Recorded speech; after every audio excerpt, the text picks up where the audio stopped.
Erase this tape. Erase this tape. For our group, how much of family is so important to this story? Did you lean on any of your own family history to try and find the drama here, or is it just all on the page for you? I'm not. Pretty much on the page. I mean, my family history doesn't involve, murder, rape and incest, as far as I know. I think for the most part it was what's on the page, and then trying to equate the value you have for your relationship into the character's value for his or her relationship. I think that's kind of how I approached it anyway. Are you a sailing man now, Steve? No, I actually get seasick, which is doesn't augur well. But no, I don't. But I was kind of jealous because my whole family all get to ride dragons, and I don't, which is thank you. I don't ride a dragon. Someone here loves me. Thank you. Yeah. Indeed. There you go. But I'll survive.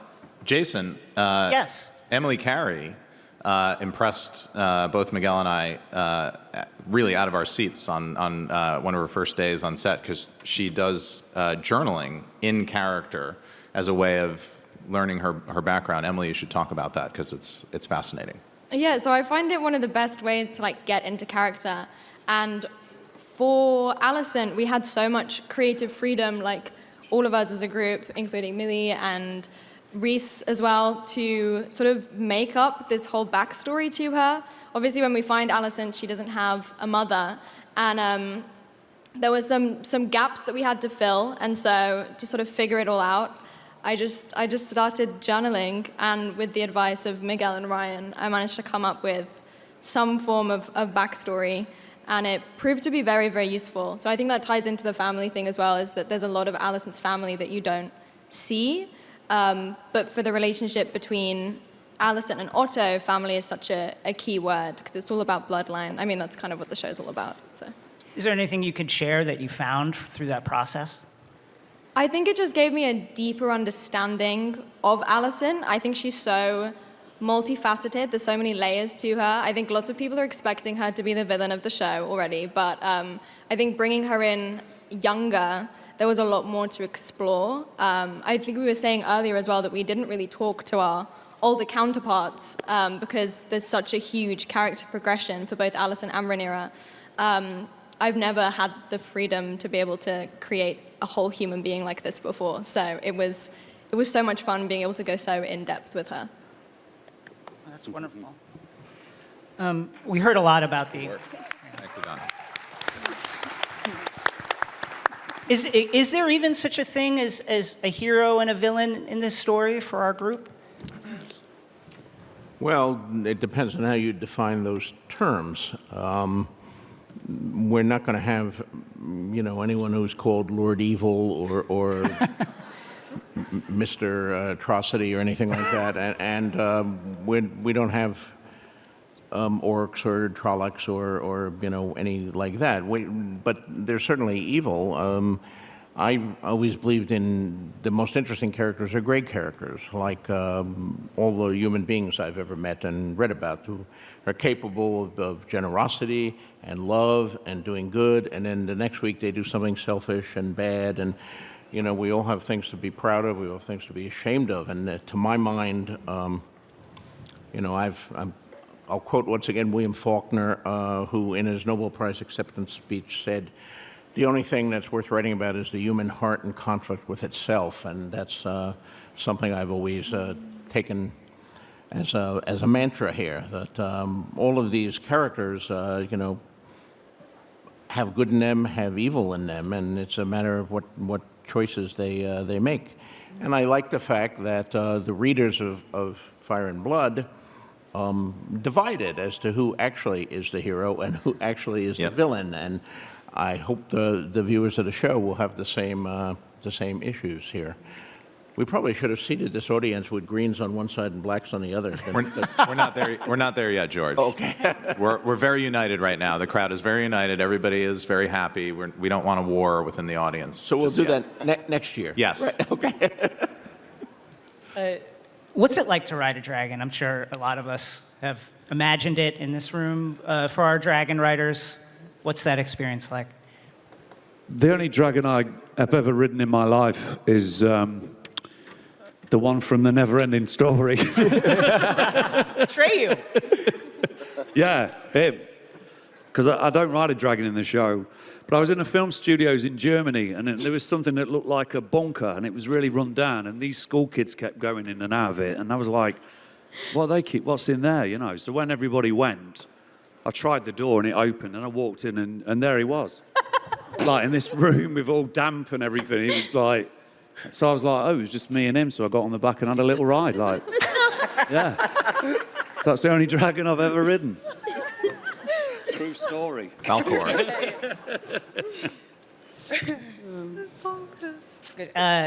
For our... if Dragon ride. I've done it. On a proper Any one. other dragon riders? Any other experiences of riding dragons? Gosh, I'd love to do it. But it seems like a lot of upkeep. It's kind of weird. Like, okay, so I'm gonna paint you a picture. We worked on a volume stage, which is basically the size of this whole hall. And it's all LED screens, and you're propped up on what looks to be a mechanical bull that you might ride at like a bar or a pub.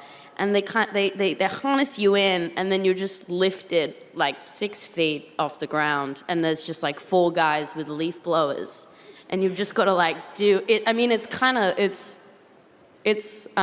strange. Yeah. But it also feels weirdly alive. I don't know how anyone I know, that's what's weird about it. because it makes these noises, so it goes when it's moving. And it's moving, and and it is weird, isn't it? It feels like it's a live thing. Is that just me? No, I agree. I You also felt have mine to was like very alive. act opposite these dragons. It's like a man holding a tennis ball on a stick, and then like another dude blowing, and then like the director will be like, okay, so now you're getting attacked by the dragon, and you have to like scream at this tennis ball, and it's really hard to keep a straight face when you're doing that. But I did, I promise. He did a good job. Ryan, I'm sorry to ask you this again, but I think it's such an incredible story, and one I think probably many people in this room have imagined, is how your relationship with George started. I refer to it as a bit of light fan stalking. My very first television pilot was a supernatural Western that NBC had picked up to go shoot. And we selected, by chance, the filming location of Santa Fe, New Mexico. And I said, well, I don't know anything about Santa Fe, New Mexico, but I know one person who lives there. And I was going to be there for many months. And I said to my agents, knowing that they also represented George, hey, can I buy him dinner while I'm out there and just talk to him and pick his brain? And this was 9 years ago. And I don't know why, but George said yes and let me buy him dinner and sweat profusely in front of him. And we just, I talked a lot about his books and how much I was influenced by him as a writer. And I just really wanted to just get to know him and pick his brain a bit. And then he came and visited set and hung out on our Western. And everybody kept asking me, do you know George R.R. Martin? And I said, I guess I do now. And we stayed in touch. And he came to L.A. Fairly often to win Emmys. So he would always look me up in September when he was in town. And one day he called me, and I came out to have a beer with him, and he offered me a job. And here we are 4 years later. And it's mental. It's crazy. Wow. Ryan may have been picking my brain when I visited the set, but I was stealing his cast. We did 2 of the people on that busted pilot were That's later right. hired by Game of Thrones. That's right. The great Pedro Pascal was a Pinkerton detective, in kind of bumbling Pinkerton detective in our pilot, and also the great Mikkel Huisman was the star of the show. He played Drake Sinclair, the rogue gunman. And later went on to be our second Dario Naharis. That's right. Infuriatingly handsome. We're about a month out now, and here we are at Comic-Con, Hall H. Candidly, I'm freaking out. How is everybody feeling? How is everybody feeling right now? Ill. Knowing that the show is looming. Ill. It's weird, isn't it? Because, like, you know, there's this behemoth that we're following in its footsteps, and there's a massive pressure that we feel, you know, to give you guys what you want, but also make it different, and to also put our own stamp on it. And we're so grateful for what came before, which was so amazing. And we just hope that this has the same legacy, because, God, we worked our bums off for a year, and, you know, these guys worked for longer, and yeah, man, I just hope you like it. Don't clap.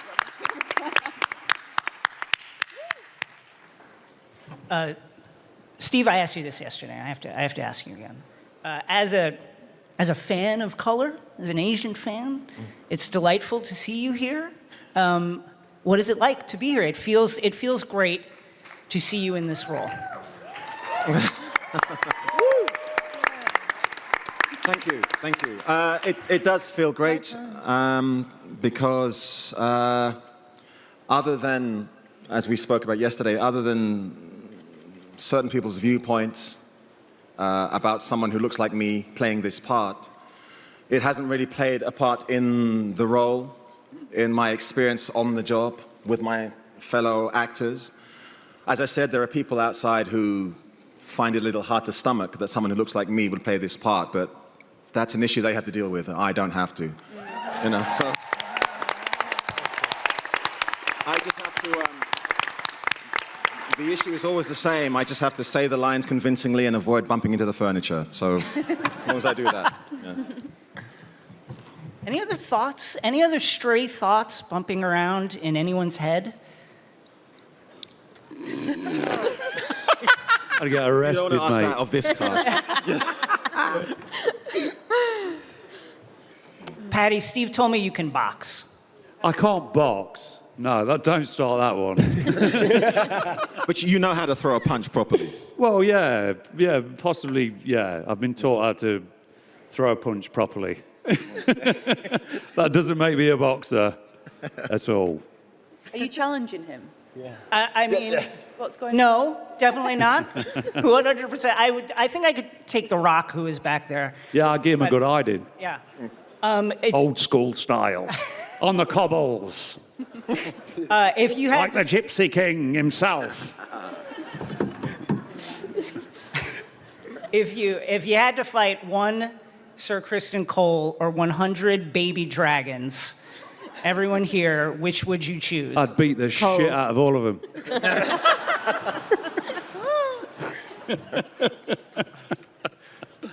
Yeah. Is it time for fan questions yet? Yeah. Yeah. Now, I would add for our fans who are going to ask questions, this is a big shot. Yeah, Don't throw it especially, away. If you've read the books, don't ask a question like, hey, when so-and-so meets so-and-so, is so-and-so going to happen? If you haven't read them, don't ask what's going to happen. This is a great opportunity for the peeps. Hi, what's your name? My name's Luke. Matt, guess what? It's morbid time. All right. It's what? It's what? You starred in a movie recently called Morbius, which is great. Oh yeah. Oh right, thanks. All right, That was said with my deep irony, question- was it? all right, I gotta get to my question. My question for you is, how would your character in Morbius fit well into the Game of Thrones universe?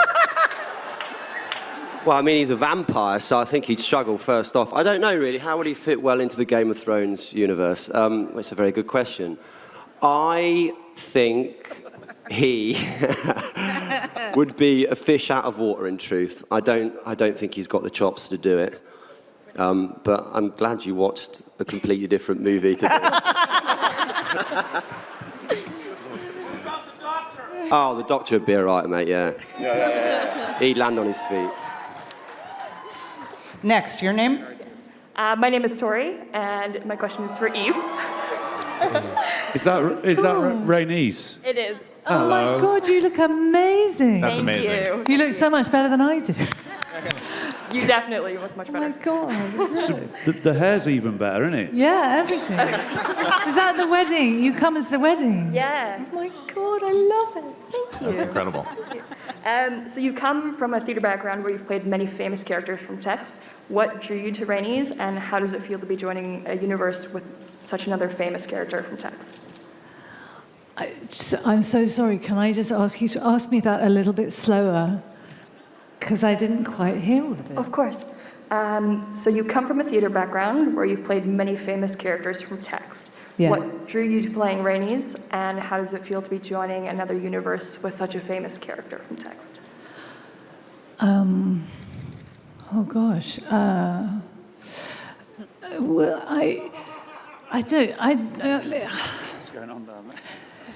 It was an amazing. It is an amazing thing, an amazing creature that I didn't know anything about the Game of Thrones before I joined the show, but I hadn't seen it, but I knew that it was this amazing deal, and I was very, very intrigued to learn more about it. And when I met Ryan and Miguel, they were really cool, and I thought what they had written was very cool. We didn't have any information in the script that we were sent. All the names were changed, and they told us, "Oh, this isn't the real script." And the whole thing was really mysterious. So I didn't really know exactly what it was, this thing, but my agent just kept saying, "It's a really amazing, extraordinary world and this extraordinary show," and it was wonderful writing. And then they were really amazing people, and I thought, gosh, I'd like to be part of this. And I'm really happy that I am.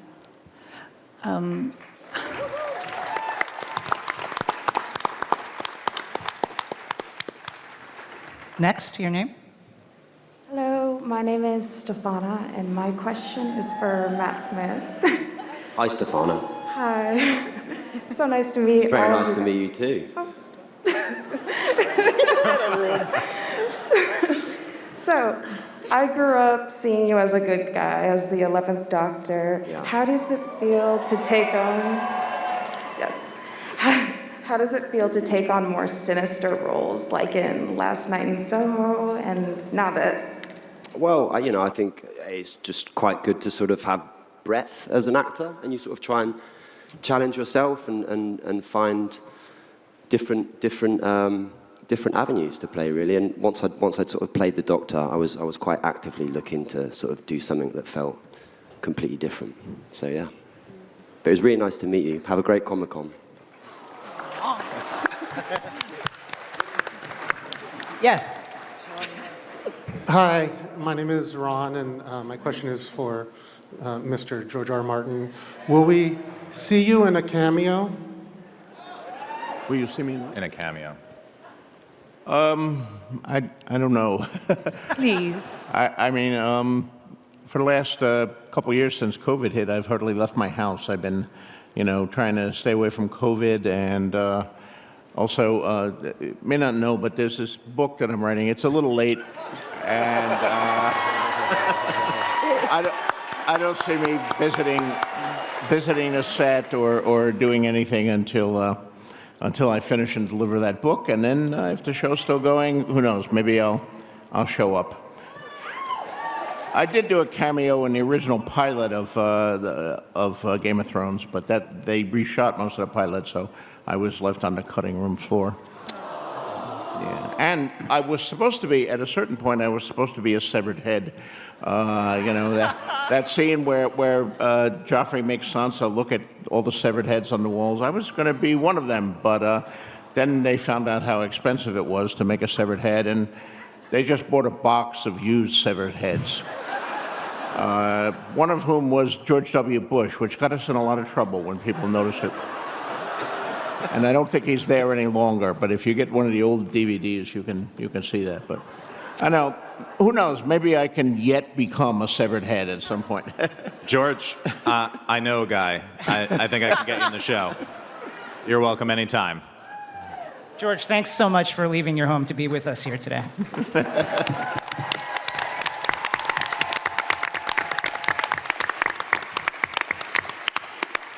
Yes. Oh, my name is Will. My question goes to George R. R. Martin. What was the most difficult piece of, say, this story that was hard to adapt onto this show that you feel comfortable discussing?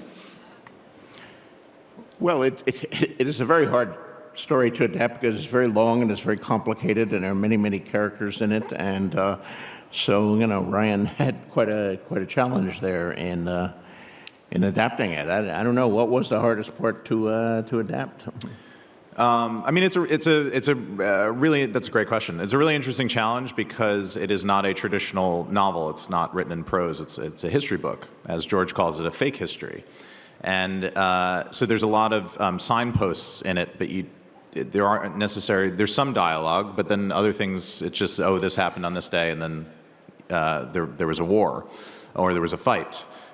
So the trick is, I think, painting in the lines that you have point A and point C, but you don't really know what point B was, and that's the fun of the invention of the show. But to me, the most challenging thing is just the sheer amount of time that the story covers, because it's the story of a generational war. So it was figuring out how to structure it in such a way that we could move people through this very complex timeline in a very simple way, so that people didn't get lost. And I think we've done a pretty good job. But that was certainly a brain bender for the writers and I. And thank you, Sarah Hess, who's somewhere in the audience, for saving our bacon on that. Love you, Sarah. The challenge with anything as big as Fire and Blood or the Game of Thrones and its sequels before that is there's always this tendency to simplify. Oh, there are too many characters. And when Game of Thrones first came out, some of the reviews were people who were professional television reviewers. So many characters, I couldn't keep track of them, But people did learn to keep track of them. I don't want to underestimate the intelligence of the audience or the readers. You can keep track of them. You don't have to combine characters and eliminate characters. The audience is more sophisticated than sometimes people making television assume, and that's one of the great things about working for HBO is they're willing to tackle things that are a little more challenging than you would get at the over-the-air networks or some other things.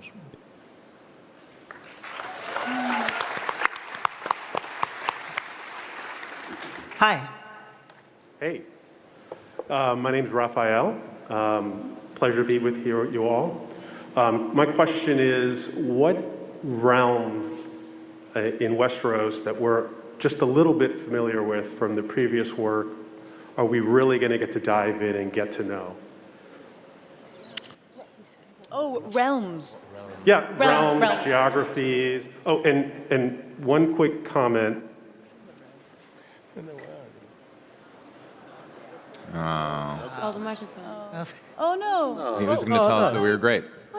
What? Driftmark, right? Driftmark, yeah. Driftmark, yeah. Yeah, Drifted. I mean, there's a lot of King's Landing. There's a lot of Dragonstone in the show. There's a lot of other places, too, that we have visited before and haven't seen yet. But I think Driftmark, which is the home of House Targaryen, the great sea snake, and his family, is a new world that we explore quite a bit. Yes, I see the hoary old dragon, Valerian the Black Dread, waiting to ask a question. Yes. That's amazing. Yeah, so wonderful. It looks great. Hey, I'm Sari. My question is for anybody who wants to answer. So the sigil of the House Targaryen is a dragon. If you yourselves had house, what animal or symbol would you pick for it?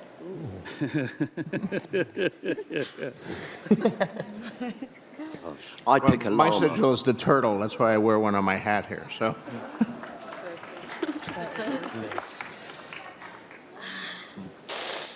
Emma, go on. No. No. For each other? Babs? I don't have one. A wolverine. Yeah. No, maybe. A Yeah. badger or something. I don't know. Yeah. Just I'd something have a like lion. Turtle. I reckon like a fox. Yeah. Yeah, you're a fox. Yeah, thank you. Okay. I said turtle, but I kind of take it back now.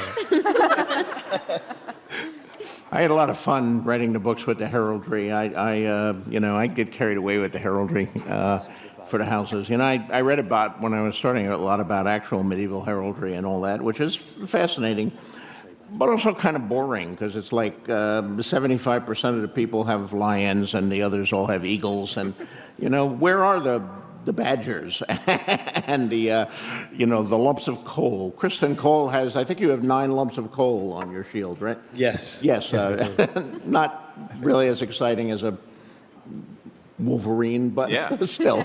I'll take it.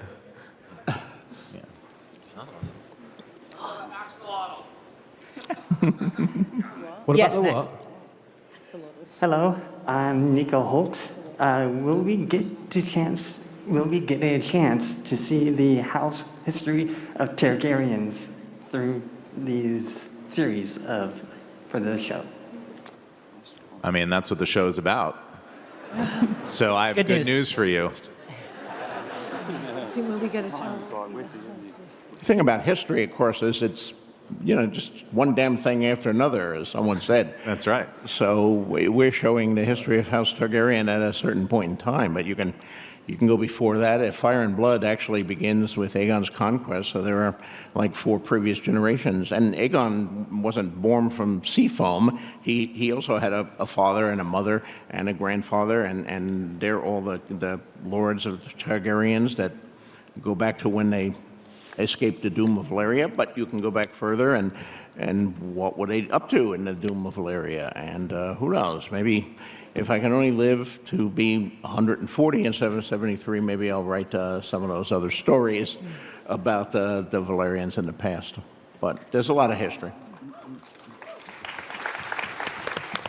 Well, thank you so much, Hall H. I'm sorry we don't have more time for questions. I'm sorry. Let's hear it. Let him go. Let him ask his question. Okay, go. Get in. Hello, guys, all the D guys. Great. British Counting Dude. They all love me back there. Got more quick fans question. than me, man. Sorry, because I can't ask the original one. I'm guessing you've learned from the mistakes of the series. Have you banned coffee cups from the set? Banned what? Ban coffee cups. From the set. Coffee cup. Yeah. Have we? No. Okay, there it is. They're everywhere. Hall H, thank you so much. Everyone here can't wait for you to watch the series, August 21st. Thank you so much. This has been amazing.